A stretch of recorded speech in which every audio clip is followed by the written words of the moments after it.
gummy bear.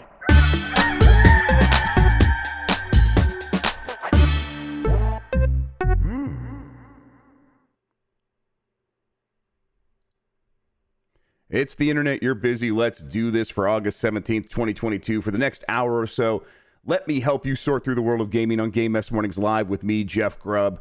Today, do I need to play the first 63 wave races to understand what is happening in Wave Race 64? But first, please join me in welcoming today's co-host to Game Mess Mornings. It's Lucy James from Giant Bomb. How's it going, Lucy?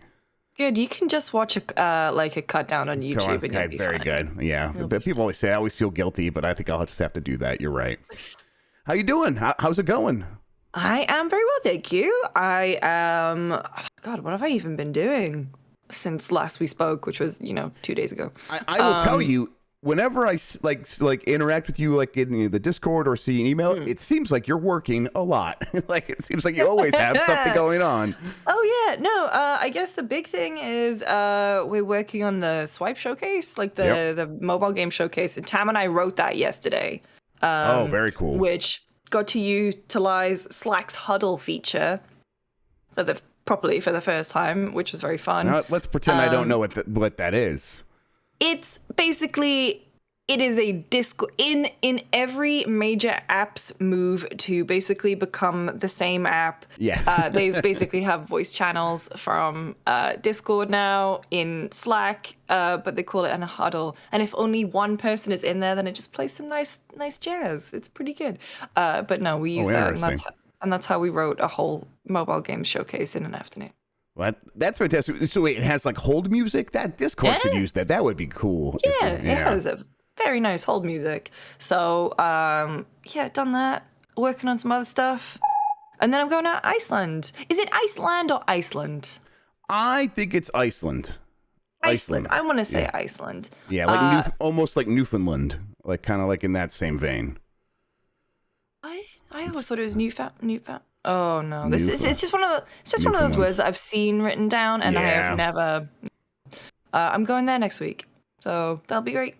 Fantastic. I want to point it out for the record. Chat very excited about your haircut. Everyone I need to catch up. Thank you. Yeah, everyone. Yeah, I'm very stoked with it. The amount of maintenance it needs, non-existent. Fantastic. That's where you need to be. That's where. That enables you to just wake up and hop right on Game Mess Mornings in the morning, which is what I like. That's what I need.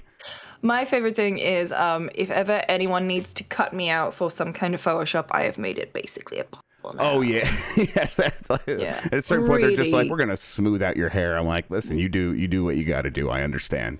Really going to be pushing that subject mask, selection mask to its limits exactly, on Photoshop. It's going to be a GPU running at like 120 degrees centigrade, exploding. Yeah. Refine. Fine. It's not working. All right, everybody, before we get into today's mess, let's explain ourselves. Each weekday, I, Jeff Grubb, will help piece your gaming life back together. That includes breaking news, the catch-up, where we discuss the biggest topics consuming the lives of gamers everywhere, and maybe even bring in some of our own original reporting. For all these topics, I'll get the input of a bona fide expert who will make me look smart. If you are watching live on Twitch, welcome. Hello, Twitch. You can always listen to the show later on podcast feeds by searching for Game Mess Mornings or find the RSS on giantbomb.com. You can also catch the show later with chapters and timestamps on YouTube. If you're watching on there, hello YouTube. Thanks for tuning in. We appreciate that. All right, let's get into it. Starting with Nintendo of America's testers say they have faced years of sexual harassment. This comes from Zizi Zhang at Kotaku, who writes, 2 years ago, a contract game tester named Hannah, which is not a real name, had a harrowing experience that led her to quit her dream job at Nintendo of America after nearly a decade. Several employees had created a group chat on Nintendo's Microsoft Teams server called the Laughing Zone. It was supposed to be a lighthearted place for coworkers to share memes with one another.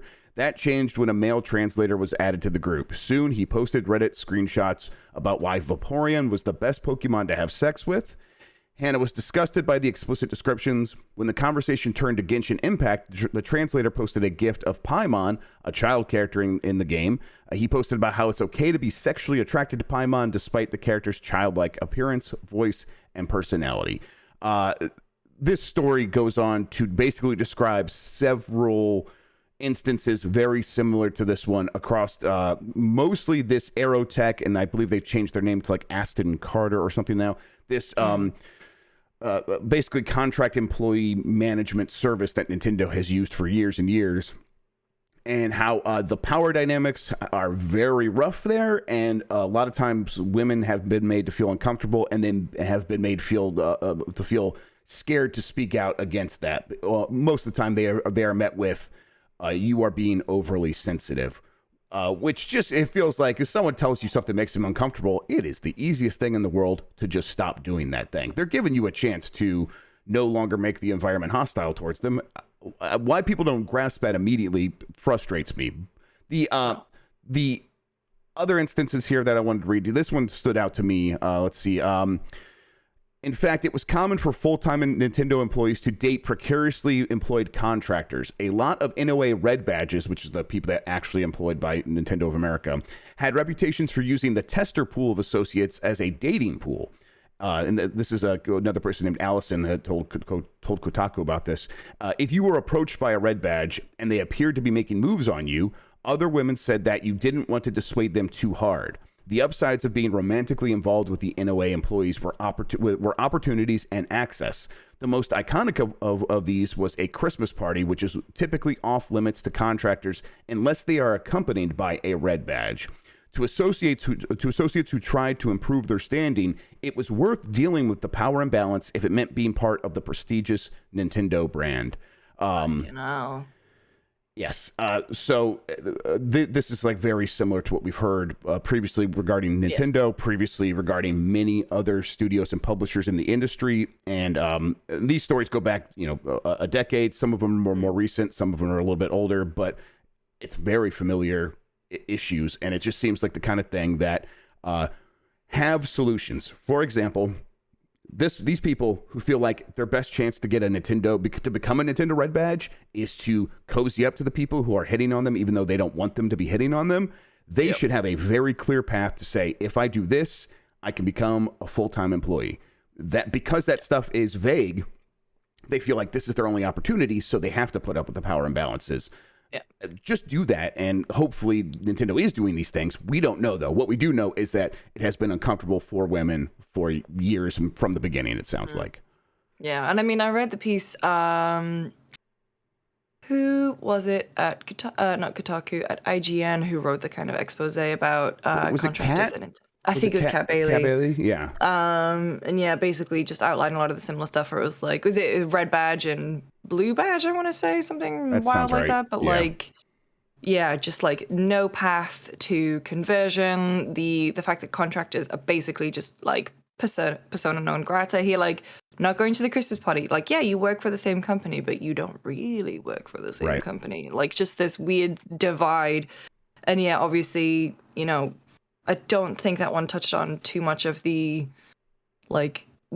power imbalance stuff that we're getting at here, especially with the sexual harassment and just but the thing is in that first the first mention, Hannah, sharing all of that, taking screenshots, escalating it, and then for nothing to happen. How are you supposed to trust the company? And you're not working directly for Nintendo, but it should be within Aerotech's fucking wheelhouse to protect their employees, regardless of where they are, regardless of how powerful Nintendo is. Yeah, and it's and again, it's the kind of thing that's pretty easy. And if someone is willing to speak up and say this is making me uncomfortable, I mean, we do a lot of podcasts where we find ourselves making jokes about a banana being sexualized, like that happened on the Bombcast yesterday. And it's we're feeling it out. Everyone seems comfortable with this. If someone told me that made them uncomfortable, we would begin trying to do our best to avoid those things because it's easy. It's these jokes, these making comments on a Slack or a Microsoft Teams or whatever is in no way worth upsetting another human being. The value that there is just so out of whack. Of course, we would do our best to do something about that.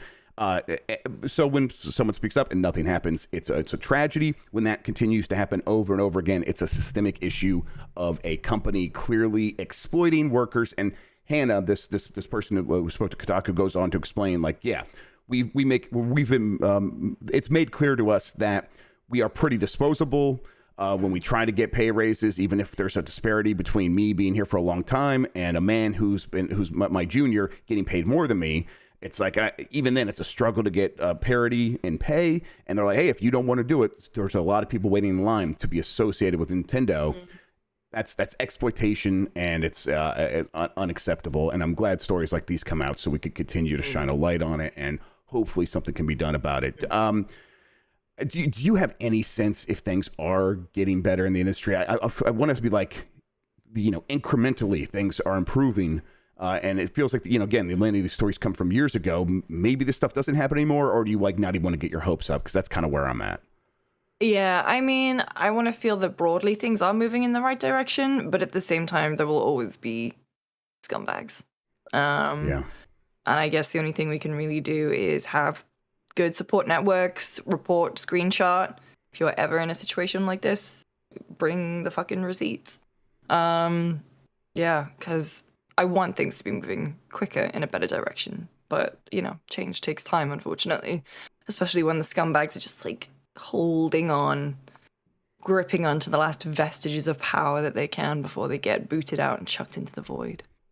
And the pragmatic people that run these companies that are bad at human resources and managing human beings, but are really good at looking at the bottom line, they need to come to a realization that when you are in a situation where it's very hard to hire talent, it's very hard to find people, these stories coming out about your company are going to make it more difficult for you to make products, because people are going to be more hesitant about coming to work for you. The good people that can demand to work anywhere are going to want to go work somewhere where they know things like these are handled well, and that they will be in a safe environment. So if you just want to make it about black versus red on a profit loss sheet, there's an argument to be made there as well, let alone just the moral, ethical issues of treating people fairly in their workplace, which, everyone has to work to eat.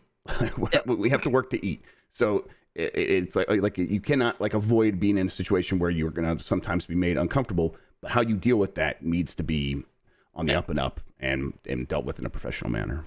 Yeah.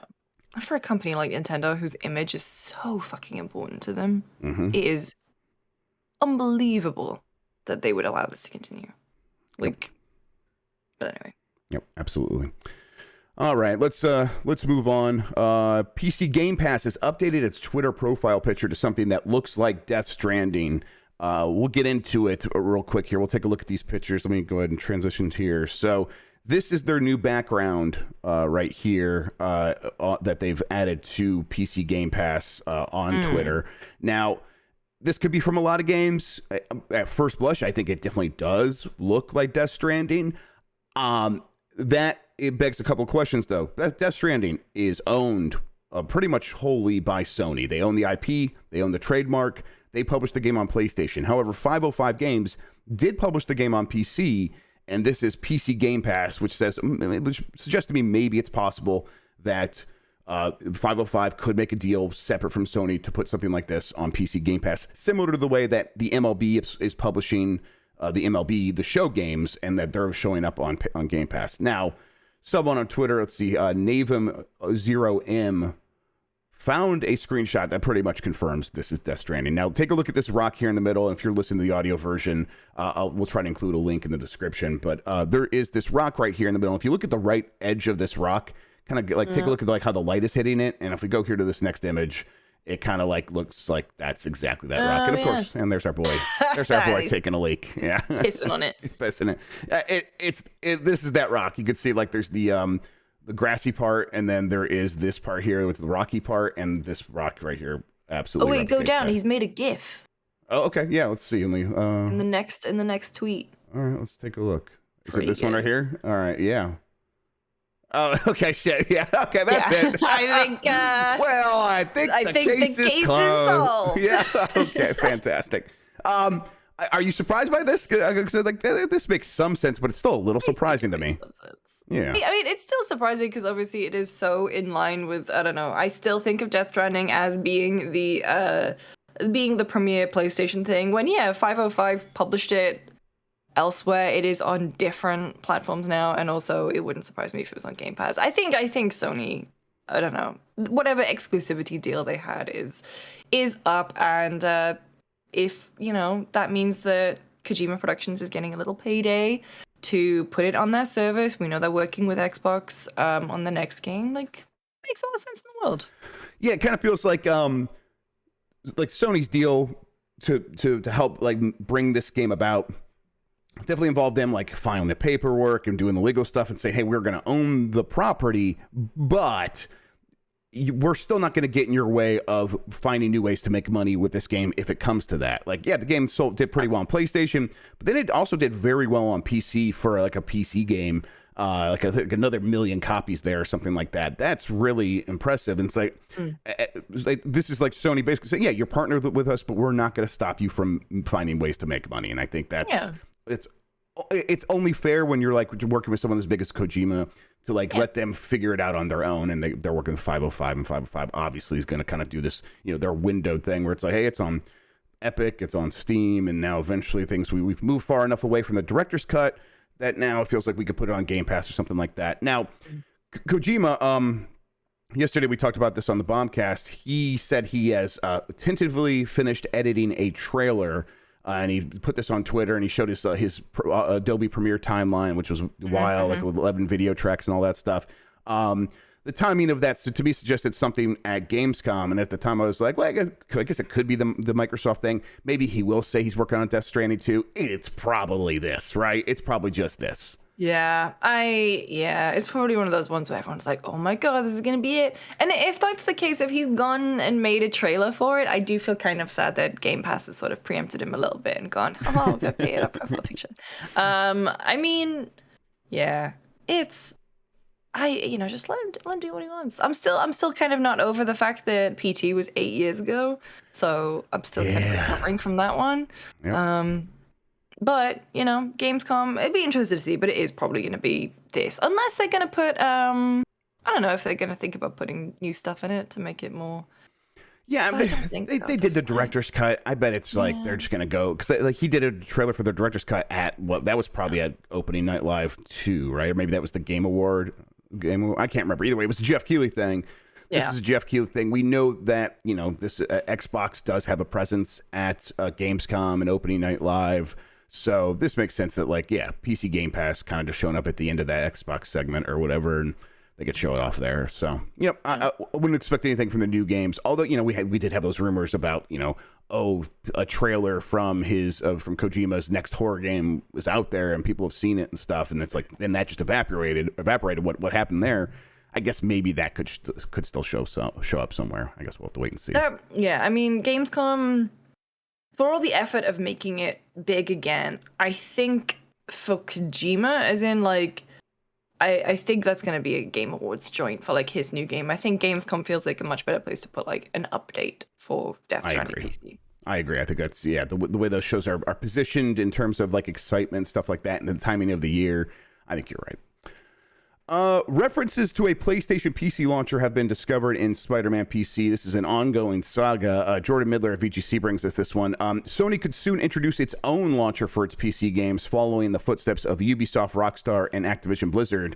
It's what Jordan wrote here, but you should also point out Bethesda and a million other companies that have their own launcher and then have gone back on that launcher. Yeah. References to a PlayStation PC launcher have been found within the files of Marvel's Spider-Man Remastered, with which launched on PC last week, suggesting that such a platform could be in Sony's future plans. This follows the discovery that Sony could be planning to introduce PlayStation Network integration into its PC games.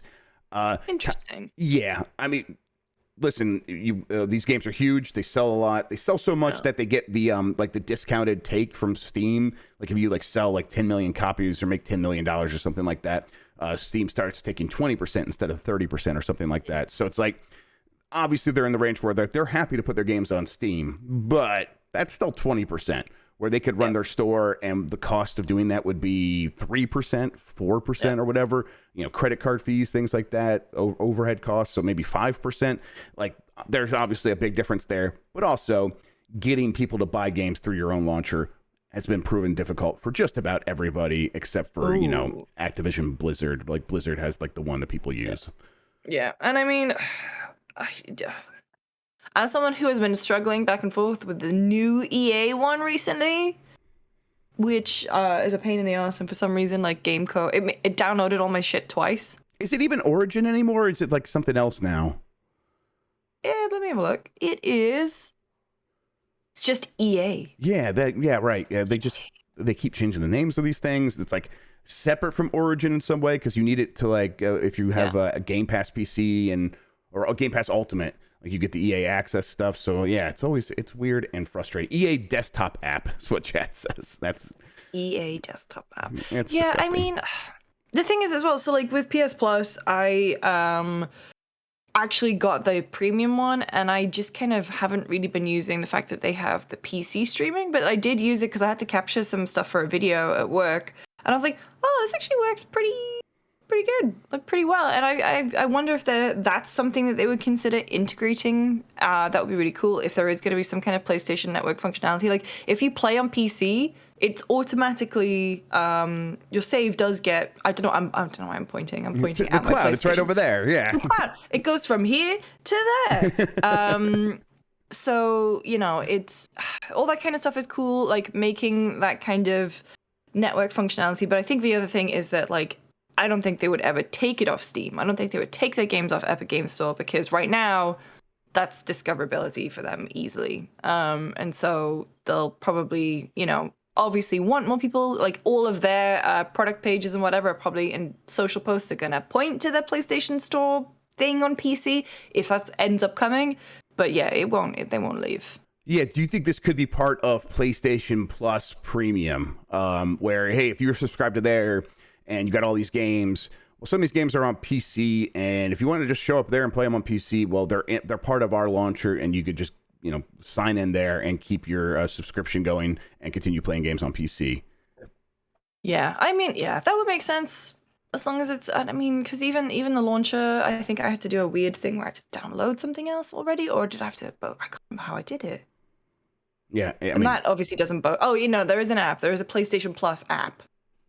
But if it is a little bit easier to use, I don't think anyone is going to complain about that. Yep. Yeah, and it feels like that's kind of stuff that could easily transform into a launcher or whatever. And these companies are looking for every percentage of revenue they can get or profit they can get. It's these are big games, and Sony's are some of the biggest. And you look at like God of War, for as popular and successful as that game is, it's a big, expensive project that takes hundreds of millions of dollars, and so every time that they can like nudge things towards making more profit, whether or not that's like taking a smaller cut from Steam or whatever, than what they have to give to Steam, it's probably worth it to them to at least consider this stuff, even if it's like, I'm probably just gonna, as long as your game's on Steam and make it easy for me to play on Steam Deck, I'm gonna keep showing up there, and good luck with whatever else you try to do.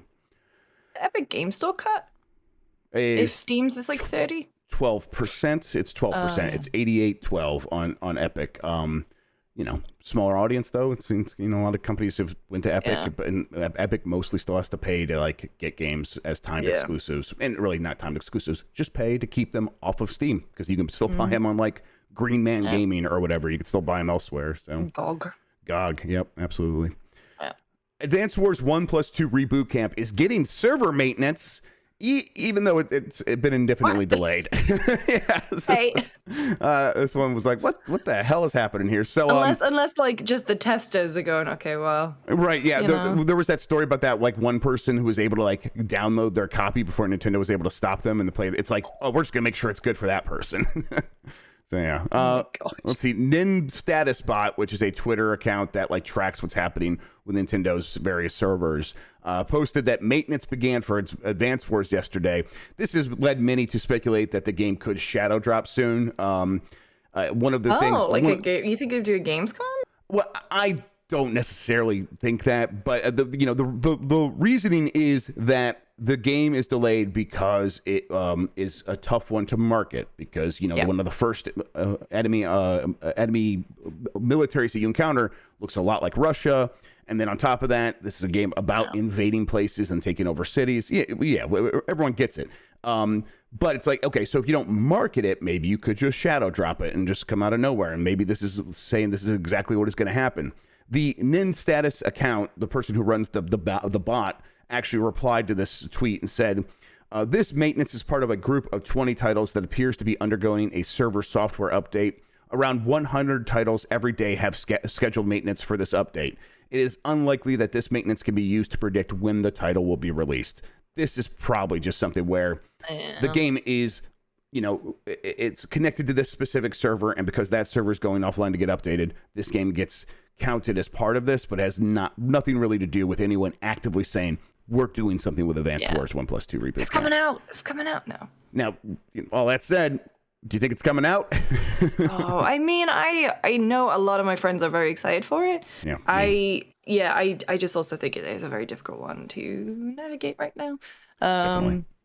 But I would hope for it to come out. Hopefully, maybe end of the year. I hope so. A nice little December game. Yeah, it really makes sense to just pop it out at the end of the year, December, with a tweet, and that's it. Let it just go, and that's but I suppose it also feels like they could just try to hold out until next year and hope things change in the reality of the war between Ukraine and Russia. So yeah. But then at the not to be corporation forward, but it's like that's an impossible task. You have no idea how world affairs like that are gonna go. Exactly, which is like maybe that's why it probably is better to just find some other way to release it, or and this is probably something they're considering, just keep it on the shelf, maybe forever. That's I think that's a much more likely scenario than we give them credit for a lot of times. So yeah. Jeff Keighley, speaking of a lot of opening night live stuff, he said that next Tuesday, brand new gameplay from Callisto from Callisto Protocol will debut during opening night live. He's like setting up a lot of stuff being a part of opening night live, like he did with Summer Game Fest. He's also sort of like say, hey, tamper your expectations. There's going to be a lot of updates about stuff we already know. Oh, hello, kitty. She is being so fucking loud. Oh, that's okay. I feel like maybe she just wants to be on the show. We get it. She just wants to talk about the Callisto Protocol. Yeah. Which I'm excited to see more of. Are you? Is Me this like? too. Okay, this is your genre. Yeah, it's like it's kind of thing. Like, okay, this is my shit. I was gonna watch Opening Night Live, but now definitely, is that how you feel? I'm working around Opening Night Live. We're doing the pre-post show. Oh, Peanut, god damn it. Like she's off. No, so I'm very excited. I got to speak to Glenn Schofield at Summer Game Fest, and I loved that little trailer that they put out then. Yep. If this is gonna be more, the one thing I'm worried about is like, I know I'm already well into it. I don't want it to be a situation where we're seeing too much of it, because the joy of those games is just like the discovery. Not discovery, but it's the being scared shitless. And so I don't want those moments to get ruined, but I'm very excited. Yeah, there's a lot of, bespoke deaths and stuff like that. We've seen a couple in the trailer so far. It's like, okay, now no more, because those are absolutely the most fun part of those games, I think, just to like be surprised about what can happen around any one corner. Let's see. Fallout Amazon show set photos have leaked. Looking. Yeah, let me go ahead. I'm going to bring these up. We're going to go through them, everybody. Let's take a look here. The shelter shows. I'm sorry. The photos show a reference to Shelter 33. It looks a lot like a vault from a Fallout game. There's a whole bunch of these pictures. There's also this weird farm, and I'm not sure if that's like a different set. That looks like it might be a completely different set. But maybe it's like, oh, no, we're going to mimic a farm inside the shelter. With the way that shelters work in Fallout, that's entirely possible. You can kind of see the stuff in the background. How did they get so many out? Jesus. Yeah, I mean, it feels like this is just someone like who's have free reign on the set or whatever. Yeah, but it also feels like there's no one else there. Yeah, right, exactly. Like it's the janitor at night just coming up and cleaning the place or whatever. But yeah, it looks like the crew is not there. It looks like this is just like nighttime. Oh wait, there's one picture where you can just see two people in the background. Yeah, you can see someone about to walk up the steps. Let's see here. There's more down this way. There we go. I think these look great. I think this looks really good. I think it looks really good. A lot of practical stuff. Like they're building these sets, and I'm like, if you are going to have Fallout and you're going to take that property and try to transition it from video game to screen, I want it to feel alive and I want it to feel tactile. Like we already have like the digital world that we can explore. Don't give me a lot of CG for at least for the vault.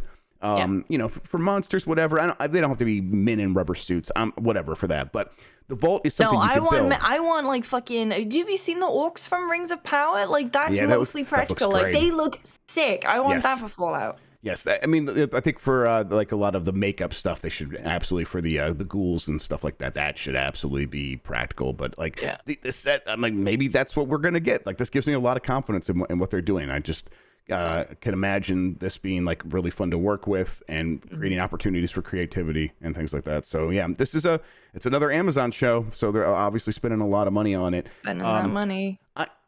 So what we saw with The Witcher is that show came out and millions of people basically rushed out to find the game to play it because they got so into the show. Do you think something like that could happen with Fallout, or do you think like Fallout is like too video gamey, too janky to get people to actually enjoy those kinds of games?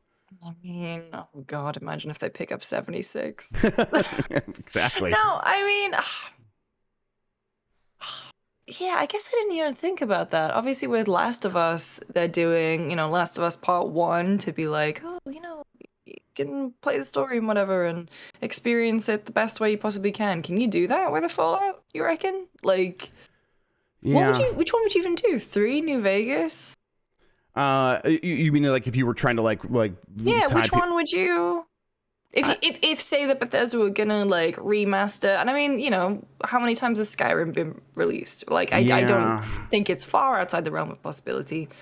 New Vegas, everyone is just like probably New Vegas. Yes, that seems. I mean, it's the one where it was never quite as popular in terms of like overall audience as 3, and so like there's a lot of people that could go back to it that would like it back just based on liking 3 or whatever that would love New Vegas, and then it also has like so much potential in terms of its story and character interactions that it still could stand out today as an open world, role-playing game. So yeah, I think New Vegas with a coat of paint could be very well received. Yeah, I mean, hey, it's the fact that Amazon are doing a Mass Effect show that I'm like, those set images made me feel confident for a Mass Effect show, just because like I think the look of it is so important and they have nailed Fallout there. So if whatever they do for Mass Effect. Yep. And I'm like, I don't think I've ever like super loved an Amazon Prime original, but they definitely spend the money in a lot of cases. So it's like, hey, wait, you haven't seen The Expanse? I guess that was sci-fi, but they did have it. You know what? Yes, I didn't watch it since I've not watched The Expanse since it went to Amazon. So yeah, maybe I'll give that a chance. Mate, budget. I know I love it. I know. The budget jump. Did it explode? Okay, cool. And also The Boys. Oh, The Boys. I do love The Boys. The Boys is very good. I mean, it's just that's a show that actually knows how to be a TV show and be entertaining every episode and stuff like that. Yeah, I'm down with that. Peanut. Okay. You can begin the process of merging your Overwatch 2 accounts. This comes from Mike Minotti at GamesBeat. In a new blog post, Blizzard has detailed how Overwatch players will be able to merge their accounts ahead of the October 4th launch of Overwatch 2. The original has cross-play support, but players had separate progression for each platform. This meant that you couldn't use the cosmetics that you unlocked on PC on your Xbox, for example. Starting today, players can merge any of those separate platform accounts as long as they are tied into the same Battle.net profile. Then Blizzard will consolidate your cosmetics once Overwatch 2 launches. So you can go tie all those together, and Overwatch 2 comes out, and boom, you should have all your cosmetics in one place. Dude, that means I have every diva unlock. There you go. So did you mostly were playing on PC, but you just have like a couple of unlocks, like what, on PlayStation or something? No, so 2016 to 2017, I was PC mostly. Okay. And then 2017-ish is when I started playing on PlayStation. Because I was playing with, a different group, and it was mostly like the IGN UK boys. They would always play on PlayStation. So I have hundreds of hours on both. Oh, wow. So, bloody hell. that one we did hear. I think that's the first one I actually heard. That's Jesus. Peanut Shell. God, we get it.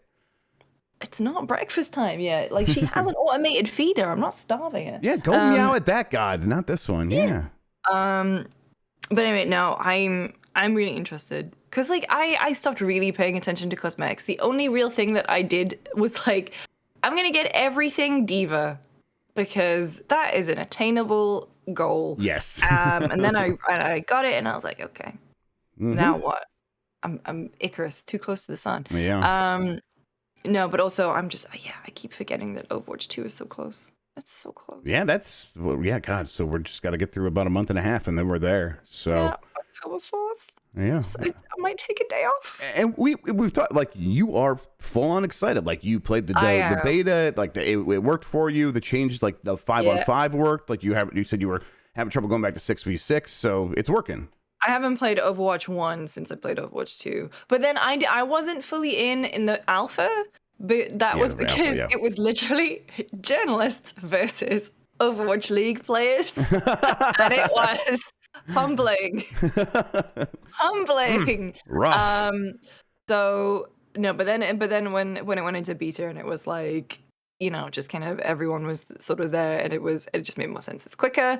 I really like the new heroes. Junker Queen is so fun. And there's going to be another one launching. I think they said there's going to be 3 launching with Overwatch 2. So I'm super stoked. I'm just excited to be back into Overwatch again. Like it was such a big social game for me, and all my buds. The one problem is though, my current PC roster of friends who I play with, there's 6 of us. Oh man, so you guys still haven't figured that out, huh? Well, when we went to Blizzard in May, June, we did talk to Aaron Keller, and he said they are trying to figure out some kind of group system where, you know, you're all in the same group and then one person sits out and gets swapped in and stuff. But like, you know, I bet the game. They haven't fully announced that. They're still figuring out how they're going to make 6. I bet the game launches without that, and they just let it get messy. And they're like, "Yep, you guys figure this out." And they're like, "Oh, you still want that?" And everyone's like, "No, we already had the fight. Whatever. Let's just." It's like, well, the thing is as well is they got rid of medals and the fire system. So I don't know. I mean, you can. I guess it's a more easy way to look and see who's pulling their weight a little bit. So it's like, okay. Maybe you could do the person who was best in the last round, like they sit out. There you go. Okay. Well, that seems too fair and reasonable. I expect it to come to blows instead. I didn't want to say worst. Because it would be me. No, I heal. Whatever. Okay? You were carrying this journalist versus the pros. So let's be real here. All right. Well, let's get to the catch up.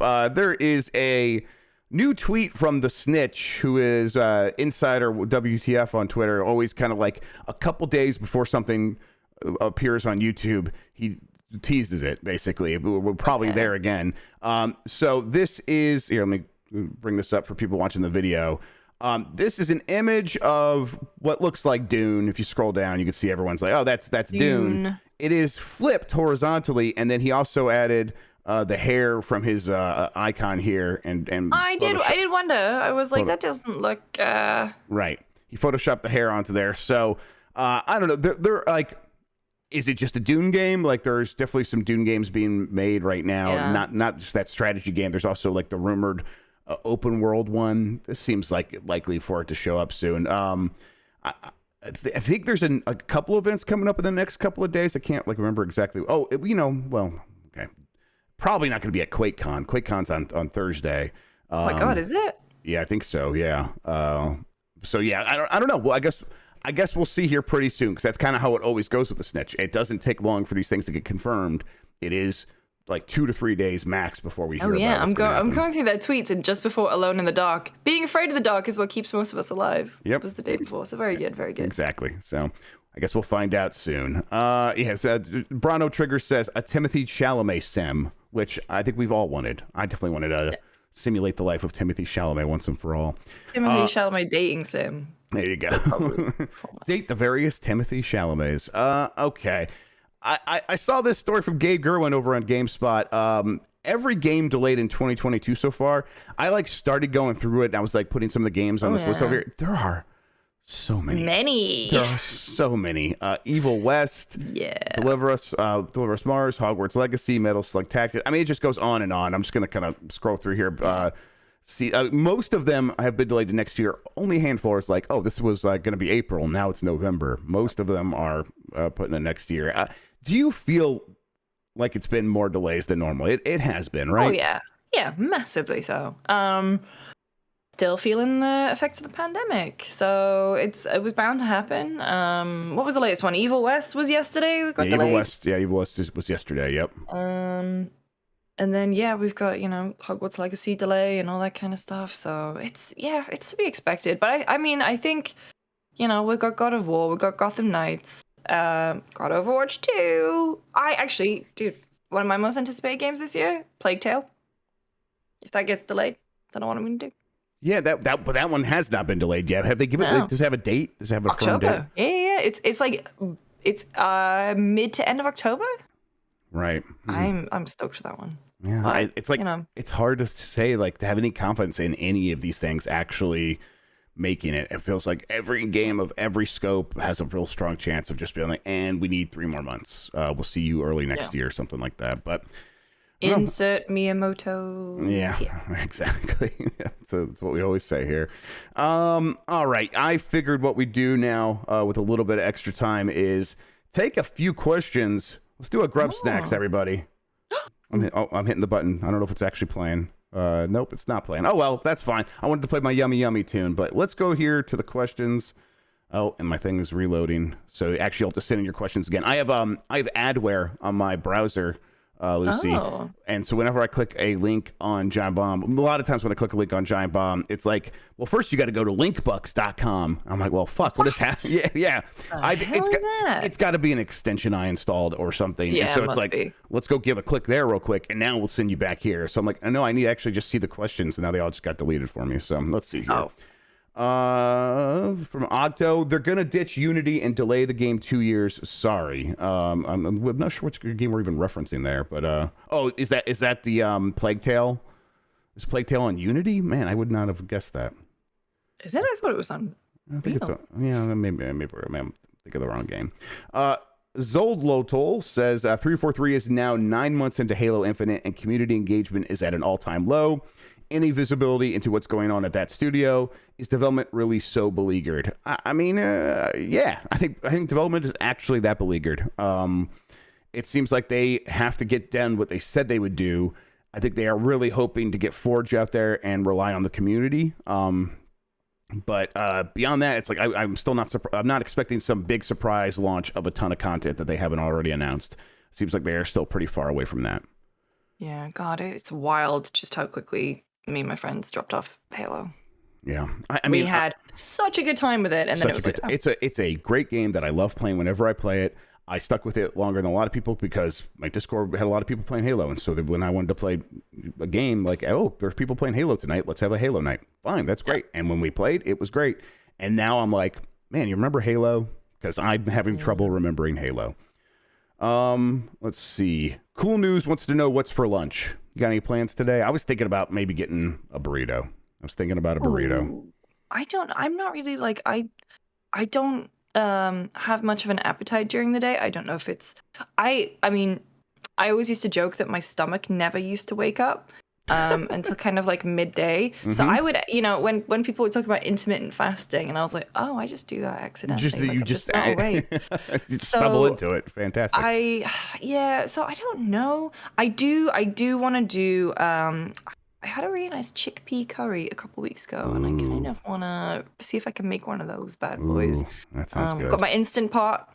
So, yeah, and Cosbot, exactly right. Snake meal. I've got some instant Japanese curry up there that I've been meaning to make for a long time. I should probably just get into that and go to town. I've got a big thing of that. I should just make one.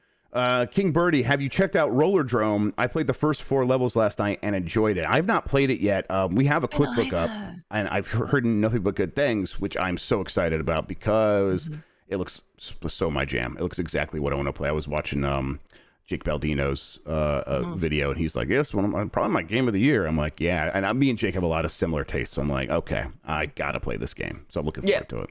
No, I was talking to Jake and Ralph Skill Up about it, and they were both just like so excited about the game. So I think that's probably going to be my weekend.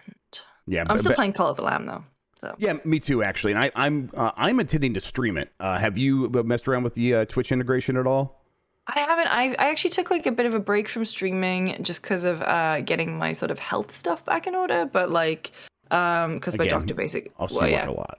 You work a lot. no, my doctor basically went, you need to half what you're doing. Yeah. So, I do want to get back into streaming, but I am in the middle of like a Mass Effect run, so Ooh, okay. I'm doing like the full Renegade run, which is something that I never really like Oh doing. yeah. I'm like, So, if I were to replay it, I would still be doing Yeah. what's the opposite of Renegade now? Paragon. Yeah, Paragon. I would Yes, I still be wanna be doing Paragon nice. runs. I still want to be nice. Yep. I want to play it enough that I'm like confident in doing the Renegade run. That's pretty interesting.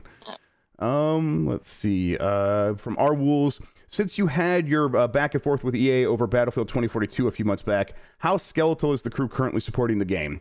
I wouldn't call it skeletal. I would just say when we had the follow-up conversation about Battlefield 2042 and why it feels like it could be skeletal, the comparison is obviously like Call of Duty. Think about the thousands of people that are working on all the Call of Duty stuff, and really, like the 12 to 1,400 people working on just the next mainline Call of Duty.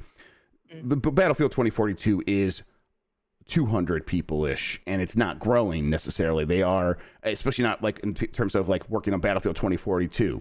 And what I said then, it is true. They are eyeballing what is next. They are not necessarily like, how do we grow this team to make Battlefield 2042 all it can be? It is, we need to meet our obligations, and we're going to look past this to think about the next Battlefield, because that's where we really need to try again. All that stuff still true. But they are going to put out all that content they said they would. I just continue to say, don't expect much from it. Yeah. No. The game I played for a solid hour and then just went. Yeah. No. Yeah, when we got back on Fortnite and I saw the big tornado in there that I could just jump in just like Battlefield, I'm like, oh man. So many games are in such a rough, it's such a rough spot, like where you spend years trying to make this stuff, and the already popular free-to-play game, which you are not a free-to-play game if you're Battlefield, so you're already at this huge disadvantage. It can just take your stuff and just probably do it better. Like, it's rough. It's tough. Okay, let me see. I think I fixed this, so I just want to play it. There we go. All right, good stuff. All right, everybody, let's check out the polls here. On Monday, I asked, will Metroid Prime 4 have a multiplayer mode? 23.8% said yes, 76.2% said no. I think it would be wild if it had a multiplayer mode. I mostly agree with like this split here. A 1 in 4 chance, a quarter of the audience is something that they think it will happen. But it's Nintendo and it's retro, and maybe they feel like, hey, we've done it before, we need to have it here. But I really hope not. This game needs to just come out and be a solid follow-up to the original Metroid Prime. No distraction. I don't know. What do you think? Yeah, I mean, how risk-averse are they going to be with regards to something like a Metroid Prime? I don't know. It would be interesting, though. Yeah, there's people who really like that DS game that was an online multiplayer shooter, and a lot of people, I think, like the Metroid Prime 2 stuff that had multiplayer. I didn't play much of it, but whatever. Some people like that stuff. It could be interesting, but they have Splatoon, and the shooter environment, the online multiplayer gaming environment has changed so much since the last time they did a Metroid multiplayer game, where if they were going to do this, you would just launch it as a free-to-play game, I think, to make it as popular as possible. I mean, would Nintendo do that? Exactly. And I don't think so. All right. Okay, we didn't come up with a poll question for today. Let's see. I think I was gonna ask something about PC Game Pass, but I don't know. We Advance Wars. Do we think Advance Wars is coming out? Do we think Advance Wars is coming out? Yeah. Do you think? Okay. Do you think there's a real chance that Advance Wars never comes out? 1+2 reboot camp never comes out. All right. Game Mess Mornings. Let's hit the poll. And then Lucy, what do you have happening this week? Ooh, we got God, it's Wednesday already. So Jeff's is out today. Yeah. We are flying through Stardust Crusaders. It'll be next week's episode where we talk about the orangutan. Which we recorded 2 episodes of the podcast on Monday, and I'm just so glad we got to that episode. Because if you know, I guess you know about that episode of Stardust Crusaders. We've got Arcade Pit today, so I believe it is Gerard, the completionist, and That's Tam, right. Beard Boys. Yep. Versus me and Mike. Oh, is it you and Mike? The Beef Boys. The Beef Boys versus the Beard Boys. So yeah. That's gonna be a really fun time. Album, do you know what it is? No, I don't. What is it? I do, but I don't know if it's Let's tell them. Let's just tell everybody. It's the 9 Inch Nails Quake soundtrack. Oh hell yes! Oh my god, that's so much fun. So Jeff sent me that yesterday. I was like, fuck. And then Sekiro Choa. Yes. Is that today? That is. My god. Stay tuned, everybody. Right after Game Mess Mornings today, I believe Jan will be playing Sekiro. Sekiro Choa is such a perfect name that he had to. He felt.